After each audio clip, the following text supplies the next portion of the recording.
स्वागत है दोस्तों आप सभी का। आज हम सभी आचार्य रामचंद्र शुक्ल जी की समीक्षा दृष्टि की विशेषताओं के बारे में पढ़ेंगे। अक्सर यह प्रश्न ग्रेजुएशन और मास्टर के सिलेबस में यह पूछा जाता है कि आचार्य रामचंद्र शुक्ल जी की जो समीक्षा की दृष्टि थी उसकी विशेषताएं क्या हैं। तो शुरुआत करते हैं। सबसे पहले आप लोग बने रहिएगा, बहुत ही महत्वपूर्ण जानकारियाँ आपके लिए यहाँ पे मौजूद हैं।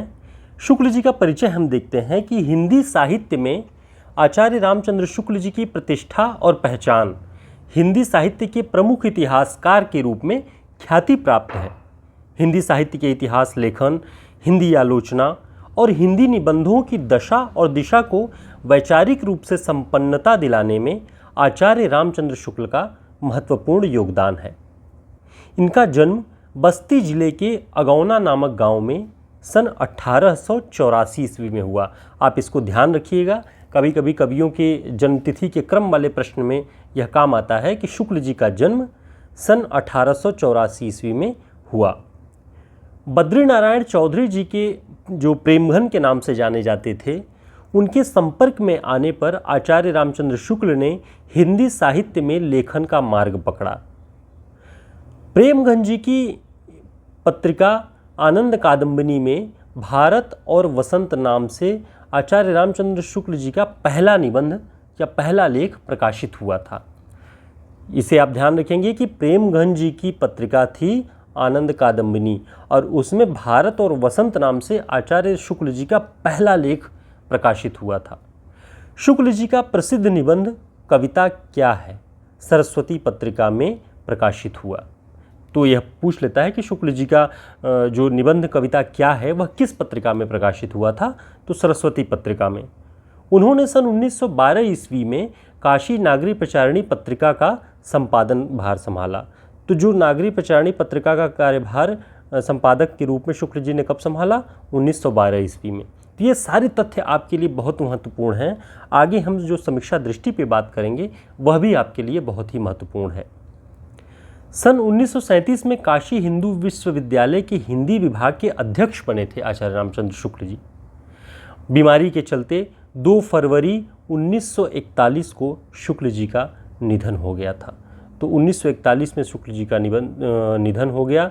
इनकी प्रमुख रचनाओं की बात करें तो हिंदी साहित्य का इतिहास, रसमीमांसा, सूरदास, गोस्वामी तुलसीदास, त्रिवेणी आदि इनके जो महत्वपूर्ण रचनाएं हैं।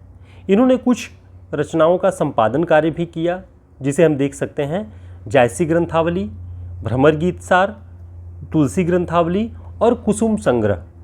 अनुवाद कार्य के रूप में इनका लाइट ऑफ एशिया बहुत ही प्रसिद्ध है, जो कि ब्रजभाषा पद्य में बुद्ध चरित नाम से लिखा गया। तो आप इसे ध्यान रखेंगे कि ब्रजभाषा पद्य में बुद्ध चरित नाम से लाइट ऑफ एशिया का उन्होंने अनुवाद किया। और निबंधों की बात करें तो चिंतामणि 1, चिंतामणि 2 और चिंतामणि 3 इनके निबंधों का प्रमुख संग्रह है। और चिंतामणि पर ही उन्हें मंगला प्रसाद पारितोषिक पुरस्कार भी हिंदी साहित्य सम्मेलन की ओर से प्रदान किया गया था। तो मित्रों, ये सारे तथ्य बहुत ही महत्वपूर्ण हैं, जो कि किसी भी प्रतियोगी परीक्षा में या आप मास्टर्स की क्लास में या ग्रेजुएशन में हो, BA MA, सब में आपको ये काम आने वाला है। खासकर हिंदी साहित्य का विद्यार्थी होने के नाते आपको शुक्ल जी की जीवन परिचय, उनकी रचनाओं और उनकी समीक्षा दृष्टि से भी आपको परिचित होना चाहिए। यह UGC नेट एग्ज़ाम और तमाम तरह की परीक्षाओं में बहुत ही उपयोगी होगा। समीक्षा दृष्टि की बात करें आचार्य रामचंद्र शुक्ल की, तो व्यावहारिक समीक्षा के क्षेत्र में शुक्ल जी का जो प्रिय विषय था वो था भक्तिकाल, और उनके प्रिय कवि थे तुलसीदास। हिंदी आलोचना की वास्तविक शुरुआत इन्हीं से मानी जाती है। आगे चलकर इनके दौर की आलोचना को ही शुक्ल युग के नाम से पहचाना गया। उन्होंने भारतीय काव्यशास्त्र और पाश्चात्य काव्यशास्त्र दोनों का सम्यक अध्ययन करके अपना सिद्धांत विकसित किया।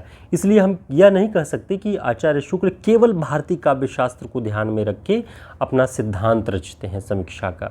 उन्होंने पाश्चात्य काव्यशास्त्र, जो काव्यशास्त्र का सिद्धांत था, उन सब का मेल करके अपना सिद्धांत विकसित किया।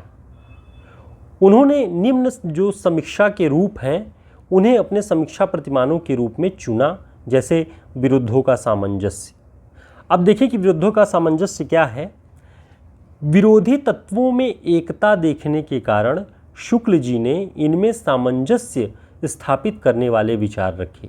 उन्होंने लिखा है कि यदि राम हमारे काम के हैं तो रावण भी हमारे काम का है। अब यह सुन करके किसी को भी अचरज हो सकता है, लेकिन देखिए कि शुक्ल जी जो कह रहे हैं कि अगर राम हमारे काम के हैं तो रावण भी हमारे काम के हैं। इस विचार को स्थापित करने के साथ ही निर्माण के साथ साथ ध्वंस को भी वे आवश्यक बताते हैं। हमारे यहाँ जो कहा गया है कि सत्यम शिवम सुंदरम, तो जो इस तरह की शिव माने जो एक ध्वंस, जब पाप की वृत्तियाँ बढ़ती हैं तो ध्वंस के भी जो माध्यम है वह ईश्वर प्रकट करता है। तो इसी तरीके से उन्होंने कहा है कि निर्माण के साथ साथ ध्वंस जो है, ध्वंस भी आवश्यक होता है। उन्होंने माधुर्य के साथ साथ भीषणता, यानी जहाँ बड़ी मधुरता दिखाई दे उसके साथ साथ भीषणता की भी कल्पना की उन्होंने, तभी संतुलन हो सकता है। तो जो हमने अभी देखा वो विरुद्धों का सामंजस्य था। दूसरा है लोक मंगल के पक्षधर। आचार्य रामचंद्र शुक्ल जी लोक मंगल के पक्षधर थे। उनके अनुसार लोक धर्म का अर्थ है सामाजिक चेतना जो बृहत्तर यानी बहुत बड़े मानवीय हितों से अनुप्रेरित हो। यह धार्मिक, नैतिक या आदर्शमूलक मर्यादा नहीं है लोक मंगल, यह समाज की रचनात्मक ऊर्जा है और लोक मंगल इसी सामाजिकता से जुड़ता है। यानी बिना समाज के कोई भी लोक मंगल नहीं हो सकता, कोई भी धर्म नहीं हो सकता। तो इसमें सामाजिक चेतना और सामाजिकता जब लोक मंगल से जुड़ती है तब उनका अगला सिद्धांत प्रतिफलित होता है। तीसरा जो है आनंद की सिद्धावस्था। ऐसा माना जाता है कि पश्चिमी काव्यशास्त्र और भारतीय काव्यशास्त्र में भी रस का जो मूल प्रयोजन है वह आनंद माना गया।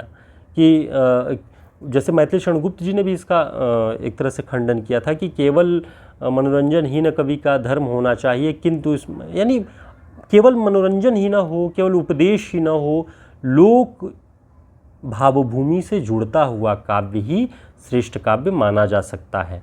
तो केवल आनंद ही साहित्य का उद्देश्य नहीं है, लोक की समस्याओं, लोक के जीवन से जुड़ करके साहित्य में नई अनुभूतियों को रखना, भरना, वो साहित्य का काम होता है।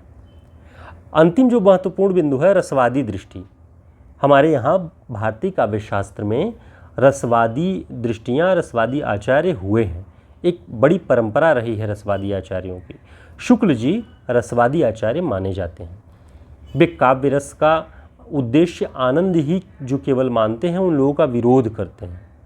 जिस काव्य में मानव जीवन की अनुभूतियों के बजाय, देखिए आप, मानव जीवन की अनुभूतियों के बजाय आनंद का ही रचाव प्रमुख हो, उसे वे स्वीकार नहीं करते। वे लोक जीवन में लीन होने की दशा को ही रस दशा मानते हैं। रस की स्थिति लोक जीवन में प्रमुख रूप होती है। अर्थात शुक्ल जी लोक जीवन को, लोक मंगल को श्रेष्ठ मानते हैं और उसी में साहित्य का भविष्य भी देखते हैं, साहित्य की उपयोगिता भी देखते हैं। तो इस तरह से हमने देखा कि उनकी समीक्षा दृष्टि और जो विरुद्धों का सामंजस्य है, दो विरोधी शक्तियों में सामंजस्य करने की जो प्रेरणा, वो महान दृष्टि है उनकी। और हमने उनकी जीवन परिचय के बारे में देखा। तो मित्रों, आचार्य रामचंद्र शुक्ल से जुड़ी हुई महत्वपूर्ण जानकारियाँ हम लेकर आपके समक्ष प्रस्तुत थे। उम्मीद है कि आपके लिए यह उपयोगी होगी, और उपयोगी हो तो इसे लाइक और सब्सक्राइब जरूर करें। बहुत धन्यवाद।